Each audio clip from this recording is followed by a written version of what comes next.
자, 오늘은 여호수아서 6장 1절부터 11절까지의 말씀 우리 같이 읽습니다. 이스라엘 자손들로 말미암아 여리고는 굳게 닫혔고 출입하는 자가 없더라.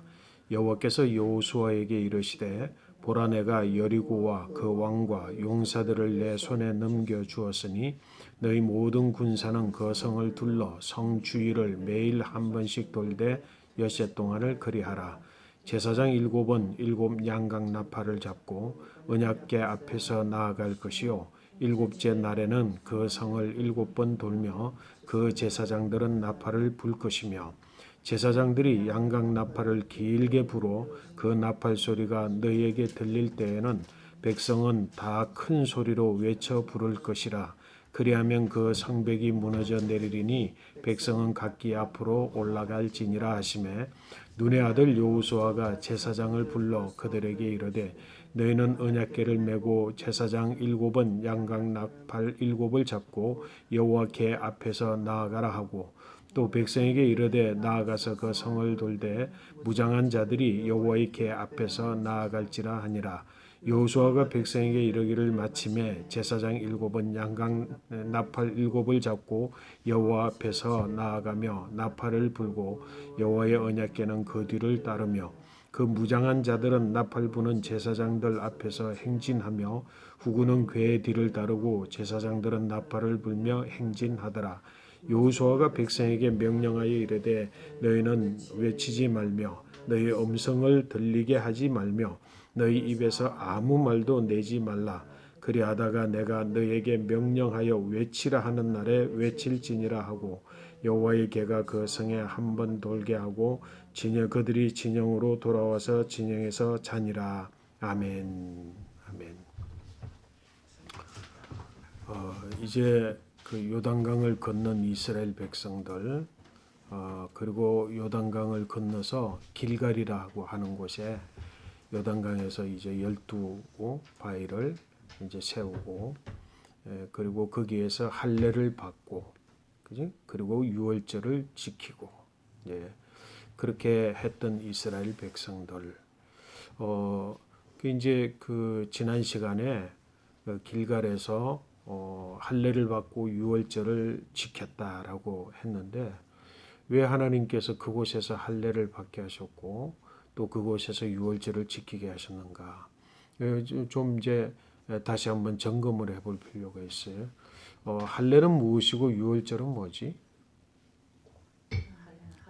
할례는 하나님께서 누구에게 아브라함에게 할례를 받으라고 했죠. 그 아브라함 나이 몇 세에? 99세 때, 그지? 99세 때 너는 내 앞에서 행하여 완전하라라고 그렇게 말씀을 하시면서 주신 것이 할례야. 이 할례에는 진짜 깊은 의미가 있는데 하나님께서 99세 때 아브라함에게 내 앞에서 행하여 완전하라 그렇게 해서 할례를 행하라 그러면서 그 할례는 내가 너와 맺는 언약의 증표다. 그래서 그 언약이 뭐냐라고 하는 것이 바로 이 언약은 내가 너와 세우는 언약인데 땅에 대한 언약과 자손에 대한 언약. 이제 이 땅 가나안 땅을 너에게 줄 것이다. 그런데 사실은 그 이전에 한 가지 사건이 있었지. 그 한 가지 사건이 뭐냐면 그가 하나님 앞에 범죄한 게 있어. 뭘 범죄했지? 하나님 내게 자손을 뭐 주시지 않으면서 내가 자식이 없습니다. 그래서 또 하나님 자식을 주겠다. 내 몸에서 난 싫어야만 내 후손이 될 것이다. 그러는데 그래도 느닷없이 뭐라 그랬어? 하나님 이미 주신 이 땅이 하나님이 내게 주신 땅이라는 게 어떻게 내가 알 수 있습니까? 증표를 보여주세요. 이미 하나님이 주신 그 땅에 대한 의심을 가지고 하나님 이 땅도 내게 주셨다는 증표를 달라고 했을 때 하나님께서 횃불의 언약을 맺으시면서 뭐라 그랬어? 네 후손들이 400년 동안 종살이하고 난 다음에서야 이곳 땅으로 돌아와서 이곳 땅 가나안 땅을 차지하게 될 것이다. 이제 그 엄청난 형벌을 받았잖아, 그지? 그 형벌을 받은 것에 하나님께서는 반드시 언약을 지킬 것이다라고 해서 언약의 증표로 할례를 받았다는 건 뭐냐? 결국은 400년의 종살이가 끝나고 되면 이 땅은 너 후손들은 이 땅의 주인이 될 것이다라고 하는 거잖아, 그죠? 근데 그 후손들 400년이 지나고 나서 이제 이 땅의 주인이 될 그 후손들이 바로 누구야? 지금 바로 이 이스라엘 백성 현장이지. 그러니까 할례를 그들이 받지 못했는데 광야 40년 동안 받지 못했던 할례를 그들이 이제 할례를 받음으로써 뭘 확인하는 거지? 이 땅이 우리 땅이다. 하나님께서 약속해 주신 성취가 반드시 이루어질 것이고 그리고 이 땅에서 이 가나안 땅에서 우리의 후손들이 큰 민족을 이룰 것이고 그지? 자손 만만대에 번영할 것이다. 그러면서 뭐라고? 그 언약의 징표를 몸에다 새기는 것이 할례잖아. 굉장히 중요한 의미를 가지는 거지. 그지? 그 할례를 행했다는 거야. 두 번째는 뭘 행했다고? 유월절을 행했다는 거잖아요. 유월절. 유월절은 뭘 이야기하는 거지? 유월절은 이스라엘 백성들이 400년 동안 종살이하던 이곳을 떠나서 하나님이 약속해 주신 가나안 땅에 이르게 할 것이다. 그래서 하나님이 내가 너희와 함께 해서 이 백성들이 가나안 땅에 들어가게 할 것이다. 약속을 하면서 결국은 뭐야? 마지막 때에 한 장남 모든 애굽의 장남들을 다 죽이지만 그러나 이스라엘 공동체 그 공동체에 있는 유월절을 지키는 공동체는 죽지 아니하고 구원함을 받는다. 그래서 구원함을 받고 가나안 땅에 이른다라고 하는 약속이 바로 유월절이야. 그치? 그래서 그 유월절을 지키면서 또 뭘 다시 한 번 더 이스라엘 백성들이 다시금 뭐라 새길 수 있겠어? 하나님께서 가나안 땅을 우리에게 주실 것이고 이 가나안 땅을 이루기 위해서 우리는 출발해서 근데 그 출발한 민족들은 다 죽었지만 그 후손들이 광야에서 다시 난 백성들이 어디에 지금 이르게 됐어? 가나안의 바로 입구 요단강을 건너서 가나안 땅에 이르러서 가나안 땅의 첫 소출을 먹고 유월절을 지켰단 말이에요. 굉장히 의미 있는 거지, 그치? 그러면 할례를 받고 유월절을 지키면서 마음속에 뭘 가졌겠어? 저 가나안 땅은 우리 땅이다. 그치? 가나안 땅은 우리 땅이다. 그렇게 해서. 근데 이제 하나님께서 여리고성 남아있는 여리고성을 이제 점령을 해야 되는데 하나님이 여호수아를 통해서 작전을 벌이는 거예요. 이제 여리고성을 무너뜨리게 될 것이다. 내가 저 땅을 너희에게 주었다. 그러면서 작전을 짜는 게 뭐냐면 이스라엘 백성들이 진짜 그래가지고 되겠냐? 항상 하나님의 역사는 사람들이 생각에 맞아 그러면 되겠다. 라고 동의가 되는 것보다는 어떻게 그 일이 일어날 수 있겠어? 설마 그렇게 해가지고 어떻게 그렇게 되겠어? 라고 생각되어지는 일들을 하나님 뭐해? 그 일들을 되게 하시는 일로 제시하시고 그 일을 행하는지 행하지 않는지를 보시는 것이. 만나를 주시면서도 뭐라 그랬어? 너희가 내 말을 지켜 행하는지 행하지 아니하는지를 내가 이 만나를 통해서 시험한다, 본다. 그렇게 이야기를 만나로 주는데 그 만나도 딱 끊어졌어, 그지? 가나안 땅의 소출을 먹는 적시로 만나도 끊어지는 일들을 통해서 하나님의 말씀을 그대로 주는데 그렇게 하나님의 말씀에 대한 준비를 갖추고 이스라엘 백성들에게 여리고성을 무너뜨리는 방법을 가르쳐 주셨는데 뭐냐면 뭐라고? 너희는 7일 동안 하루에 한 바퀴씩 여리고성을 돌고 그리고 마지막 7일째 되는 날에는 7바퀴를 돌고 그리고 7바퀴를 돌고 나서 내가 너희에게 딱 명하는 그 순간에 제사장이 나팔을 크게 불면 온 이스라엘 백성들이 야 하고 여호와께서 이 성을 주셨다 하고 소리를 지르라고 하는 거야. 그러면은 이 성이 무너질 테니까 너희는 각자 올라가서 그 성을 점령할지라 그러는 거야. 가능해 보여요? 가능할 것 같아? 사실은 논리적으로 보고 이성적으로 보면 이건 아주 웃을 수밖에 없는 일이지. 근데 이들은 이미 그 경험을 가지고 있어. 어디에서? 부엘의 우물에서. 그지? 부엘의 우물 사건 여러분들 알잖아요. 그죠? 우물물아 솟아나라. 어디에다가? 메마른 땅 광야 위에서 우물물아 솟아나라. 그렇게 소리를 질렀어. 근데 하나님이 우물물아 솟아나라 하고 찬양하고 소리를 지르면 우물물이 솟아날 거라 그랬는데 솟아났어 안 났어? 솟아 안 났지.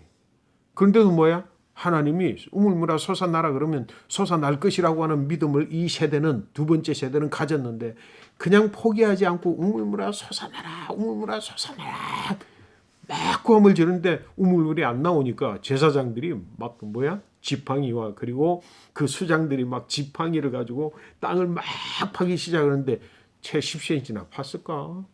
어떻게 그 막대기를 가지고 그 메마른 땅을 팔 수 있겠어? 실질적으로 막 파면서 우물물아 솟아나라 부르니까 우물이 벙 하고 터져서 하나님 뭐라 그랬또? 너희가 그 우물을 팠느니라. 그렇게 이야기를 하셨거든. 그 경험이 있단 말이야. 근데 그 경험의 주인공들은 누구야? 이스라엘 백성들은 꽉 소리 지르고 제사장들은 막 이걸 파고, 그지? 파고. 근데 이번에는 약간 똑같은 사건이지만 달라진 게 있어. 그 다음에 두 번째 경험이 있어. 이들은 두 번째 경험이 있단 말이야. 그 불가능한 가능은 뭐야? 요단강을 건널 때 너희들은 물이 차 있는, 뚝까지 차 있는 요단강으로 제사장들이 하나님의 언약궤를 메고, 그리고 언약궤를 메고 제사장들이 들어가라 그래서 제사장 발이 이렇게 당기니까 탁 하고 물이 열렸어. 그들을 경험한 거야. 근데 하나님께서 이번에도 이렇게 이야기를 하면서 잘 봐. 오늘 본문의 말씀에 보니까 하나님이 관점을 두고 이스라엘 백성들에게 강조해서 딱 한 이야기가 있는데 그 뭐냐면 이 그냥 7바퀴를 돌고 그리고 마지막 날 7째 날에 7바퀴를 한꺼번에 도는 그 규정도 중요해. 그러면서 뭐라 그래? 너희는 소리 내지 마. 아무 소리도 내지 마. 그냥 도는 것이 아니라 하루에 일어나가지고 60만의 군사들이 60만 명뿐만 아니라 군사만 60만 명이지 나머지 백성들까지 다 합해서 하루 아무 말도 하지 않고 그 여리고성을 한 바퀴 뺑 돌고 진영에 가서 자. 여러분 그걸 6일 동안 7일 동안 계속한다고 생각을 해봐. 과연 쉬운 일일까? 그리고 여러분들 생각 속에 이런 생각을 가진 사람들이 나타나지 않을까? 이게 뭐 하는 짓이야 이게. 이래가지고 되겠어? 하루 이틀쯤은 할 수 있겠지. 사흘쯤은 입 팍 다물고 옆에 있는 사람 말도 하지 않고 다만 제사장의 언약궤를 언약궤 맨 것을 딱 보고 그걸 따라가는 그 백성들이 그냥 하루에 한 바퀴 삥 돌고 아무 말도 안 하고 집에 가서 그냥 잠자고 또 하루 그 다음날 뺑 돌고 아무 말도 안 하고 시간이 지날수록 여러 가지 균열이 일어날 수 있는 일들이 많이 있을 거야. 그렇지? 그러다 어떤 사람은 이 말도 안 되는 거야. 그러면서 막 그냥 화를 하고 막 그냥 진열해서 빠져나갈 수 있는 상황도 있잖아. 이렇게 원칙을 정한 것도 중요하지만 두 번째 중요한 건 뭐냐면 그 배열을 보니까 뭐라고 배열이 바뀌어졌어. 지금까지 이스라엘 백성들이 하나님의 기적 같은 역사를 경험할 때는 누가 제일 선두에 섰어? 제사장들이잖아. 그지? 제사장들이 막 파고 제사장들이 언약궤를 메고 딱 했는데 이번에는 뭐야? 이번에는 달라. 제일 먼저는 뭐냐면 제사장들이 언약궤를 딱 메고 또 7 제사장이 7 나팔을 딱 해서 언약궤 앞에 제사장이 서는 거야. 몇 명이? 7명이. 7 양각이야. 양으로 만든 양뿔로 만든 그 이제 소리 내는 악기. 그 7개를 가지고 7명이 딱. 그 다음에 그 앞에 누가 서라고? 그 앞에 무장한 이스라엘의 군사들이 서라 그랬어.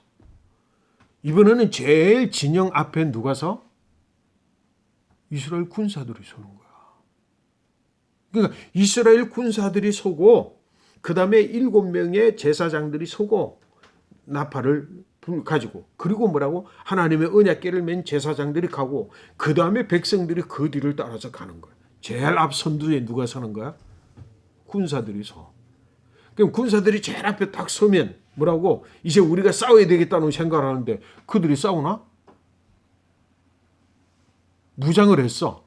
무장을 한 군사들이 제일 진영에 앞서라 그랬어. 그래 싸우겠다고 하는 마음은 있겠지 이제. 그래서 딱 무장을 하고 제일 앞에 가는데 그들도 뭐예요? 아무 말 하지 않고 아무 말 하지 않고 그냥 한 바퀴씩 돌다가 그리고 진영에 가서 잠자고. 여러분 이게 뭐야? 중요한 의미가 있는 거지. 지금까지는 제사장이 뭐면 다 해. 하나님의 언약궤가 앞서면 뭐가 다 해. 근데 이제는 아니지.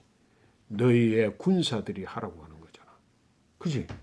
이스라엘 백성들 가운데에서 하나님의 제사장이 앞서가면 돼. 하나님의 법궤가 앞서가면 돼. 기적이 이렇게 됐지만 이제는 뭐라고? 무장한 60만의 군사가 앞장을 서서 그 앞장서는 군사 뒤에 나팔 부는 제사장들이 있고 그 다음에 언약궤가 있고 그 다음에 백성들이 있는 거야. 그 순서대를 가지고 이렇게 쫙 돌고. 그리고 뭐야? 마지막에 아무 말을 하지 말고, 그지? 아무 말을 내게 하지 말며, 우리 10절 말씀 한번 읽어볼까? 여호수아가 백성에게 명령하여 이르되 너희는 외치지 말며 너희 음성을 들리게 하지 말며 너희 입에서 아무 말도 내지 말라. 그리하다가 내가 너희에게 명령하여 외치라는 날에 외칠지니라. 한번 생각을 해봐. 하루 말 안 해. 이틀 말 안 해. 사흘 말 안 해. 그리고 이게 뭐 하는 짓이야라는 생각이 막 있는 거야. 아니 이러다가 근데 말 한마디도 않고 소리 내지 않던 그 생각 속에 여러분 생각해봐. 당연히 말을 해야 되는데 말을 하지 않으면 무슨 일이 일어날 것 같아. 처음에는 의구심이 있지만 그러나 말하지 않는 말에 대한 집중이 이 내면 속에 충실하게 있는 거야. 입이 팍 터지는 순간 야 하는 소리가 7일 동안 아무 말도 하지 않고 마음속에 이 내공으로 자리를 잡는 거예요. 내공으로 자리를 잡고 있다가 7일째 되는 날 7바퀴를 다 돌고 나서 와 했을 때 그 소리가 얼마나 클까. 하나님은 이스라엘 백성들로 하여금 홍해를 가를 때는 어떻게 하라 그랬어? 너희는 가만히 있어서 뒷짐지고 바라보라 그랬어. 지금 상황은 어떤 상황이야? 이제는 완전히 달라. 너희가 하라는 거지. 그지? 너희가 하기 위해서는 뭐야? 오늘 7번씩 도는 과정들을 가지라. 그러면서 이스라엘 백성들에게 생겨지는 게 뭐야? 내공이지. 그러면서 뭘 기다리겠어? 양각 나팔 소리가 들리는 순간을 기다리면서 그 집중하는 집중력이 얼마나 커지겠어. 그지? 그리고 그 집중력이 커져 있는 순간에 딱 불면 죽으라고 소리를 지를 거야. 여러분 하나님의 역사는 그냥 소리 질러 그러면 무너져 이럴 수도 있지만 이스라엘 백성들의 그 모아져 있는 60만 군사와 그리고 대제사장들과 나머지 백성들이 7일 동안 그렇게 내공으로 꽉 모은 소리를 한꺼번에 꽉 하니까 뭐야? 안 무너질 것 같은 난공불락의 성이 와르르 무너졌어. 할렐루야. 여러분 앞에 난공불락의 인생의 문제가 이렇게 있을 때 이 과정들을 거치는 것이.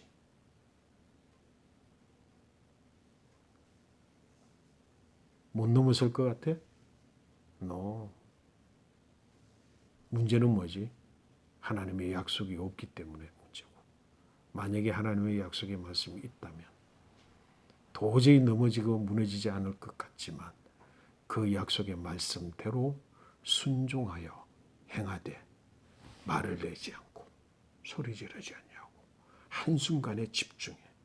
온 하나님 주시는 믿음의 내공을 쌓아서 한순간에 빵 하면 여러분 앞에 열고 무너져. 문제는 뭐지? 내공이 없는 게 문제지. 문제는 뭐지? 여호와의 말씀을 지켜 행치 않는 게 문제지. 문제는 뭐지? 여호와의 말씀이 없는 게 문제지. 하나님의 말씀이 있고 그 말씀을 따라서 준행하고 뭐야? 순서를 따라서 그리고 원칙을 따라서 하루에 한 번씩 돌고 마지막 7번 돌고 그리고 나팔 소리가 들려질 때 그때 집중하여 힘을 합해서 혼신을 다해서 소리하면 뭐라고? 여리고성은 무너집니다. 여러분 인생에 있어서 어떤 여리고성이라고 할지라도 여러분 이 같은 하나님의 역사 속에 갈 때 여리고성이 무너져. 중요한 건 뭔지 알아? 너희가 이렇게 하면 내가 이 성을 너희에게 맡기리라 하신 말씀이 있어. 내가 이거 정복한다 라고 하는 믿음에서부터 시작해서 이와 같은 여리고성에 이스라엘 백성들이 행했던 그 일을 통해서 여리고성이 무너지는 거룩한 역사가 여러분 모두에게 그리고 나에게 있게 되시기를 간절히 축복합니다. 아멘.